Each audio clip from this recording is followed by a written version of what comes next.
نحمده ونصلي على رسوله الكريم أما بعد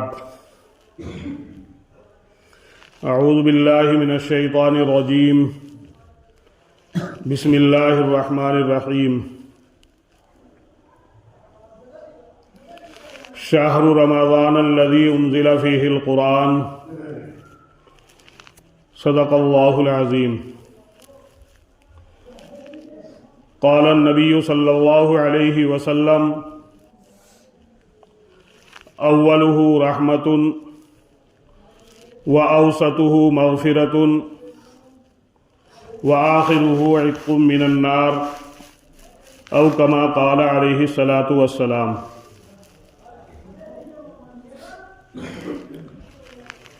بزرگوں، دوستو،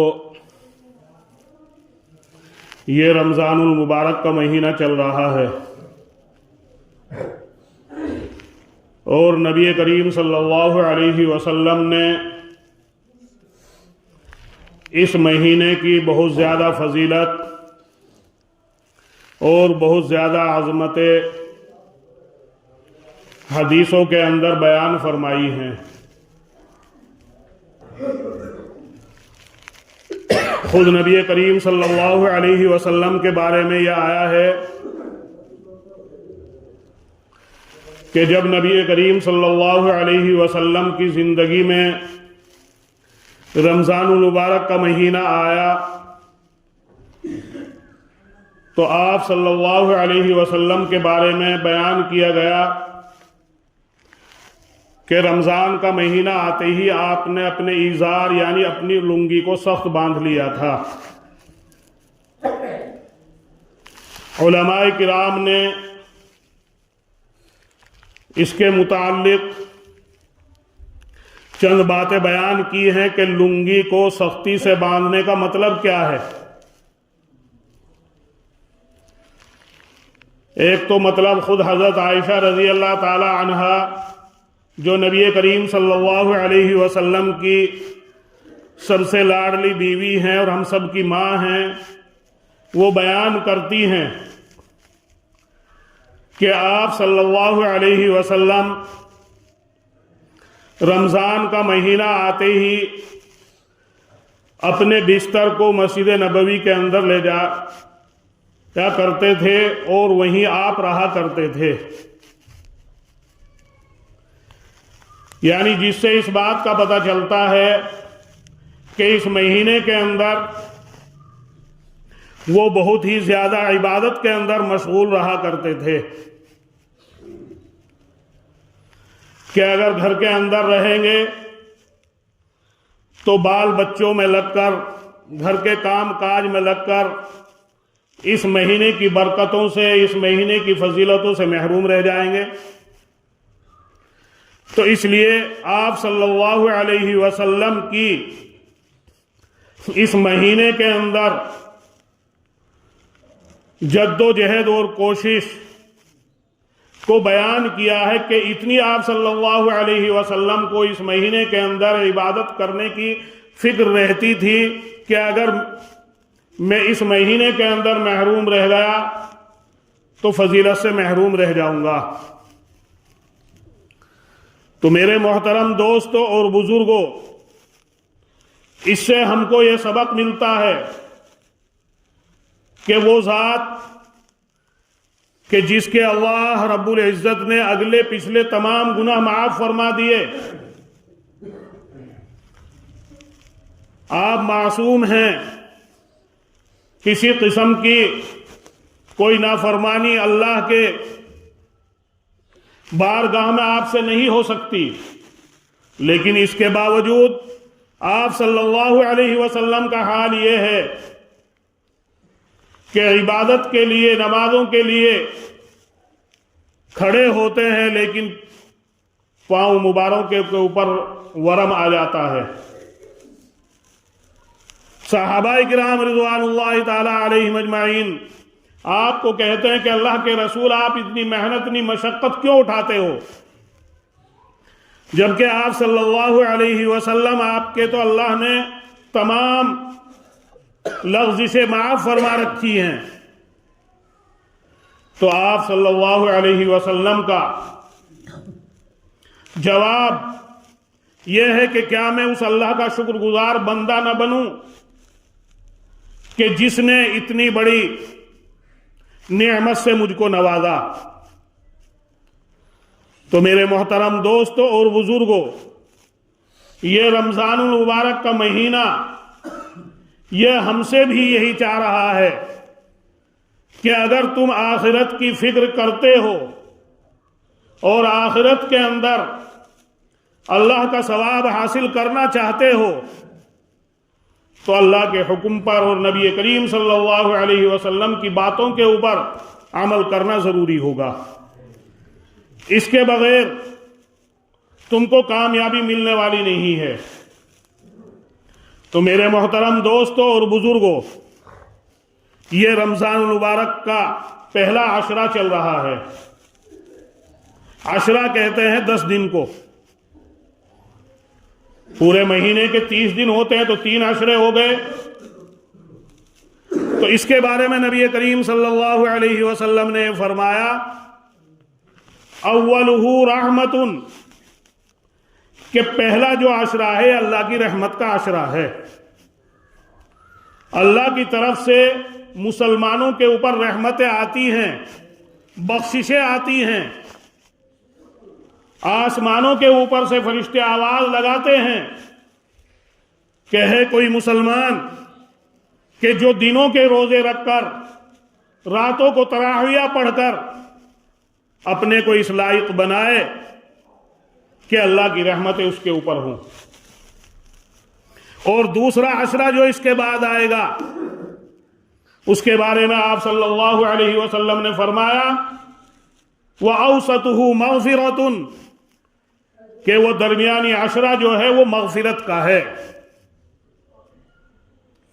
یعنی اللہ اس کے اندر جو مسلمان پورے سال اپنے گناہوں کے اندر لگے رہتے ہیں، نافرمانیوں کے اندر لگے رہتے ہیں، اگر اللہ کا خوف دل کے اندر ڈال کر وہ اپنے گناہوں سے معافی مانگیں، روزے رکھیں، قرآن کریم پڑھیں، درود شریف پڑھیں، لا الہ الا اللہ کا ورد وہ رکھیں، تو پھر اللہ ان کی بھی مغفرت فرما دیتا ہے۔ تیسرا عشرہ جو اخیر کا آتا ہے، اس کے بارے میں نبی کریم صلی اللہ علیہ وسلم نے فرمایا وَآخِرُهُ عِتْقٌ مِّنَ النَّارِ، کہ وہ دوزخ سے آزادی کا پروانہ اس عشرے کے اندر مل جاتا ہے۔ یعنی جب ہم 20 دنوں تک اللہ کے حکم کو مان کر، نبی کریم صلی اللہ علیہ وسلم کی باتوں کو مان کر، دنوں کے روزے رکھ کر، راتوں کی تراویح پڑھ کر، بری باتوں سے رک کر، حلال روزی اختیار کر کے حرام سے بچ کر جب اس طرح اپنے 20 دن گزاریں گے تو اللہ رب العزت اخیر کے عشرے کے اندر، جو اخیر کا عشرہ آتا ہے، دوزخ سے آزادی کا پروانہ اس کو پکڑا دیتے ہیں۔ تو کتنا اللہ رب العزت کی طرف سے اس رمضان مبارک کے مہینے کے اندر ہمارے اوپر نعمتوں کی بارشیں ہو رہی ہیں، رحمتوں کی بارشیں ہو رہی ہیں۔ اب ہم ہی بد نصیب ہیں اگر ہم روزے نہ رکھیں اور اللہ کے حکم کو نہ مانیں۔ بزرگوں، دوستو، یہ 3 عشرے جو اللہ نے رکھے، یہ بھی ہمارے حالات کے اعتبار سے ہی رکھے۔ اگر آپ دیکھیں گے، غور کریں گے، تو 3 قسم کے انسان دنیا کے اندر پائے جاتے ہیں۔ نمبر 1 تو وہ ہیں جو ہم جیسے ہیں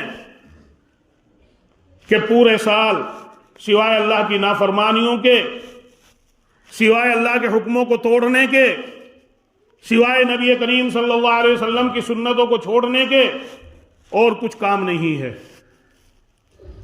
نمبر 2 کچھ ایسے لوگ ملیں گے کہ جو اللہ کے حکموں کو بھی پورا کرتے ہیں، نبی کریم صلی اللہ علیہ وسلم کی بتائی ہوئی باتوں کے اوپر بھی عمل کرتے ہیں، لیکن کچھ تھوڑی بہت بھول چوک بھی ان سے ہو جاتی ہے، غلطی ہو جاتی ہے۔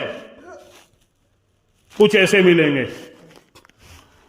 اور کچھ لوگ وہ ملیں گے کہ جو پورے سال نبی کریم صلی اللہ علیہ وسلم کے لائے ہوئے دین کو اپنا کر اس کے مطابق عمل کرتے ہیں اور پورے سال اللہ گوئی میں لگے رہتے ہیں، اللہ کے حکم کو مانتے رہتے ہیں، اللہ کے حکموں کو نہیں چھوڑتے، حلال اختیار کرتے ہیں، حرام سے بچتے ہیں، گناہوں سے پرہیز کرتے ہیں، ظلم سے پرہیز کرتے ہیں، جھوٹ سے پرہیز کرتے ہیں، چغلیوں سے پرہیز کرتے ہیں، یعنی جو پورے سال صرف ان کا کام اللہ اللہ کرنا ہے اور کچھ نہیں ہے۔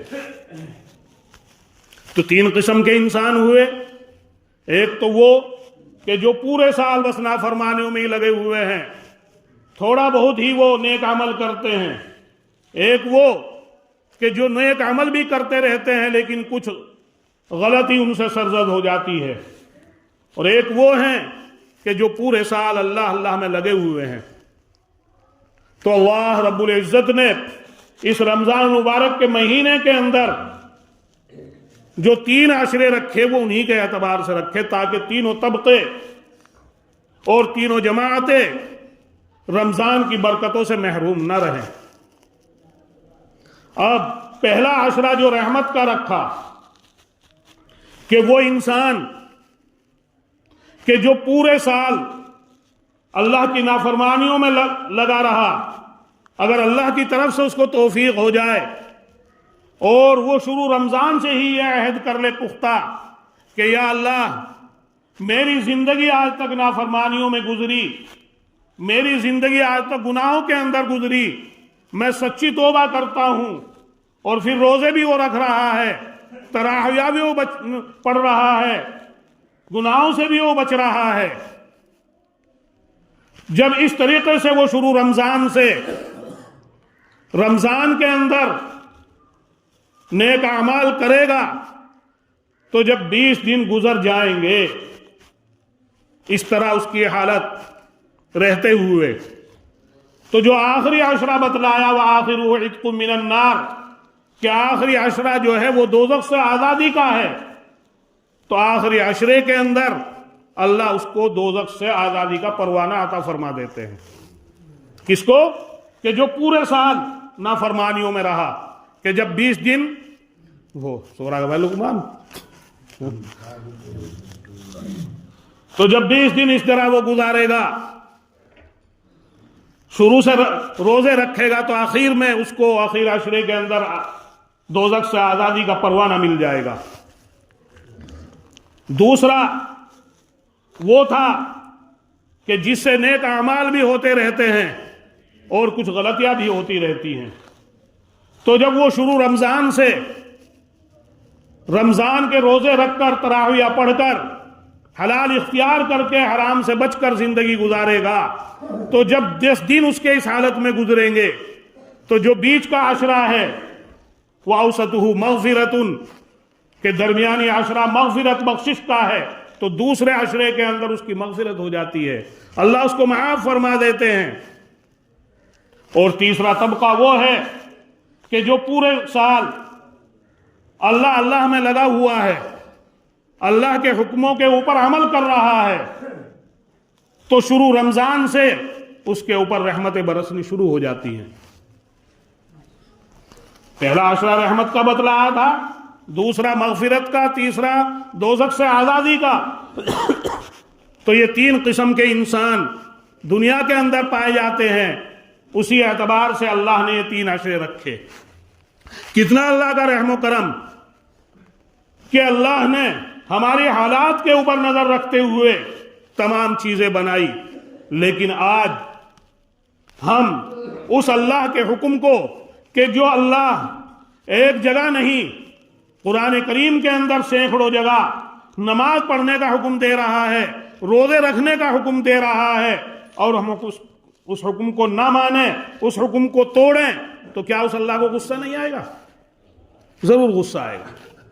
آپ دیکھ لیجئے کہ وہ باپ، وہ استاد جو محنت کر رہا ہے اپنے بچوں کے ساتھ، اگر وہ اولاد اس کی بات کو نہ مانے اور استاد کی بات کو شاگرد نہ مانے، تو کیا ماں باپ کو غصہ نہیں آتا؟ غصہ آتا ہے۔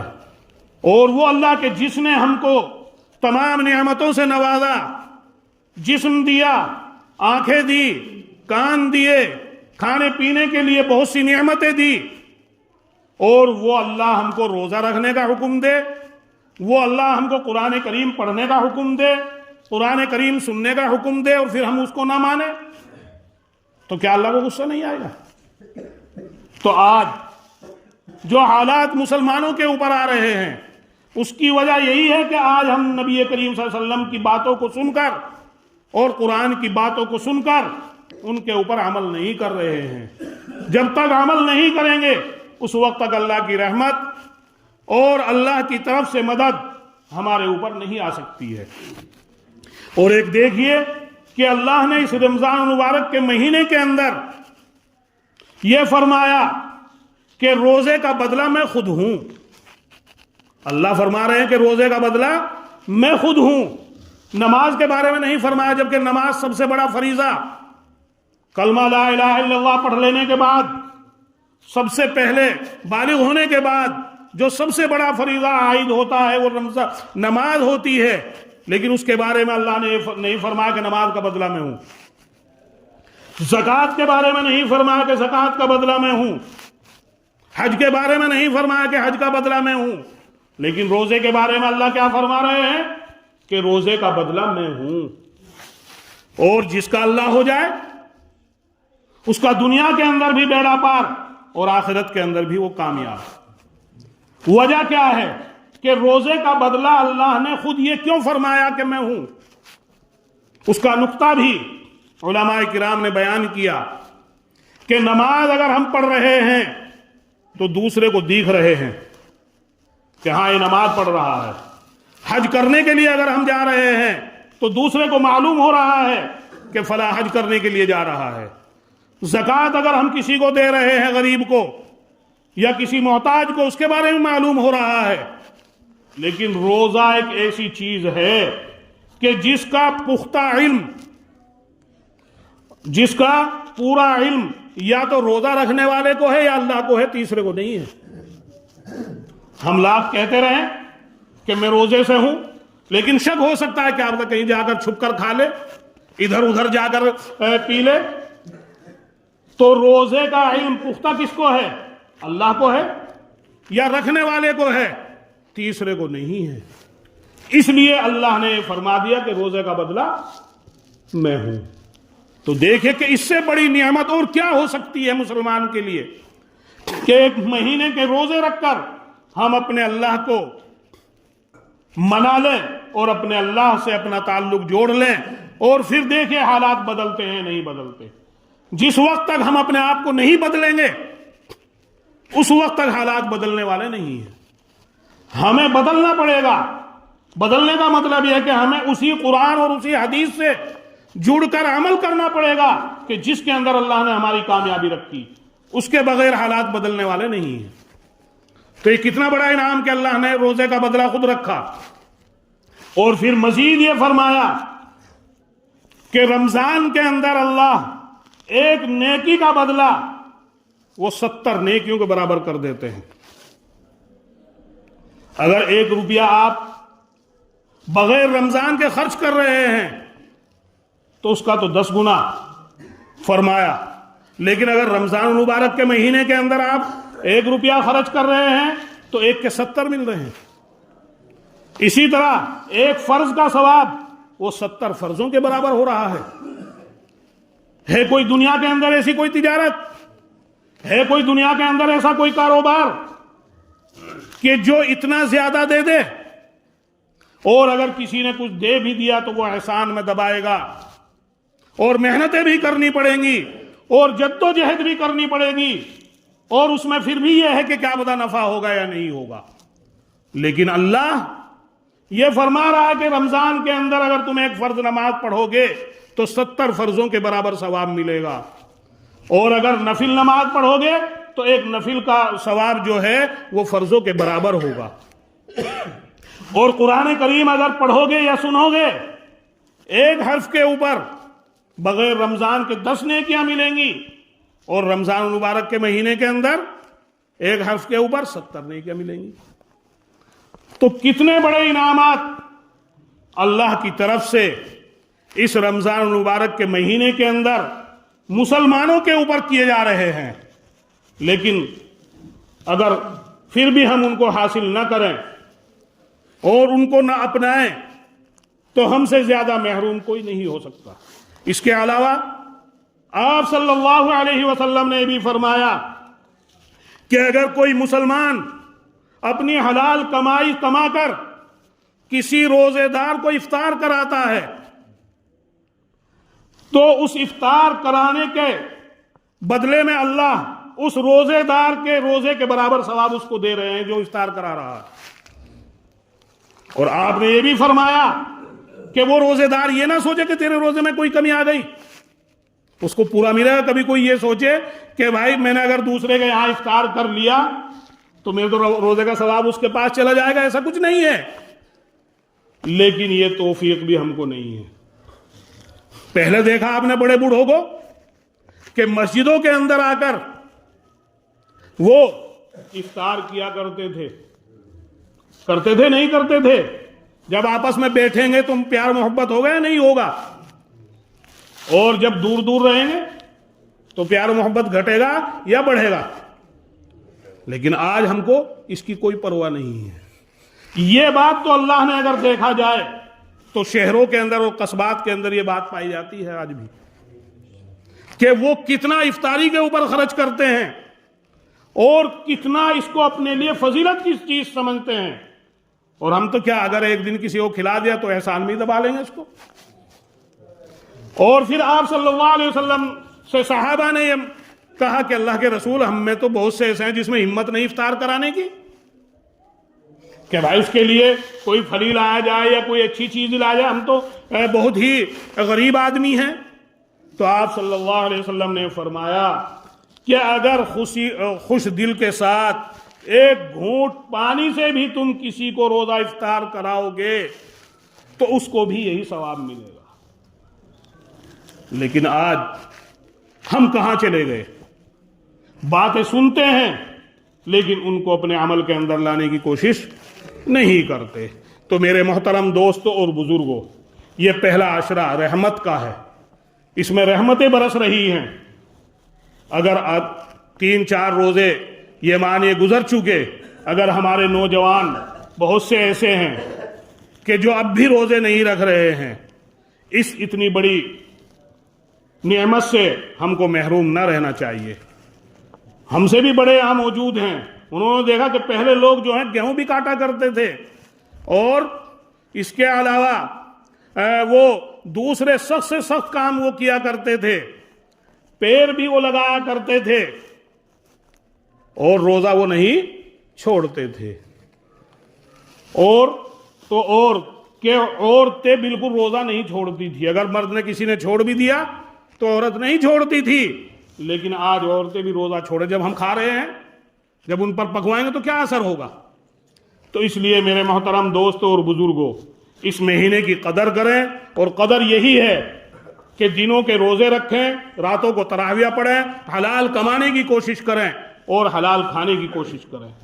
ورنہ آپ صلی اللہ علیہ وسلم نے یہ فرمایا کہ بہت سے روزے دار ایسے ہوں گے کہ جن کو بھوکا پیاسا رہنے کے علاوہ اور کچھ نہیں ملے گا۔ اور وہ کون ہے؟ کہ جو روزے کے اندر روزہ تو انہوں نے رکھ لیا لیکن اپنی ہاتھوں کو اپنے قابو میں نہیں رکھا، ظلم کرتے رہے، اپنی زبان کو اپنے قابو میں نہیں رکھا، گالی دیتے رہے، کہیں جانور کو گالی دی جا رہی ہے، کہیں گھروں کے اندر بچوں کو گالی دی جا رہی ہے، یا چغلی کی جا رہی ہے، جھوٹ بولا جا رہا ہے، یا آنکھوں کو ہم نے غیر محرموں کے اوپر روزے کی حالت میں ڈالا، کانوں سے کسی کی برائی سنی، چغلی سنی، پیروں سے چل کر ہم برائی کے کاموں کے اندر گئے تو سمجھیے کہ روزے کا ثواب ہم کو ملنے والا نہیں ہے.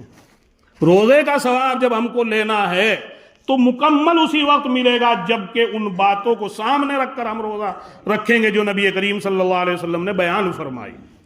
بھائی اگر کہیں کسی کے ساتھ بحث و مباحثے کا نمبر بھی آ جائے تو وہاں ایک دم یہ کہہ دینا چاہیے میں روزے سے ہوں, وہاں سے چلتا ہو جانا چاہیے, لیکن اس کی بھی ہمیں پرواہ نہیں. خود نبی اللہ رب العزت نے قرآن کریم کے اندر ارشاد فرمایا وَإِذَا خَاطَبَهُمُ الْجَاهِلُونَ قَالُوا سَلَامًا, کہ اگر تمہارا کسی کم عقل سے واسطہ پڑے بغیر روزے کے بھی یا روزے کی حالت میں تو سلام کر کے وہاں سے رخصت ہو جاؤ.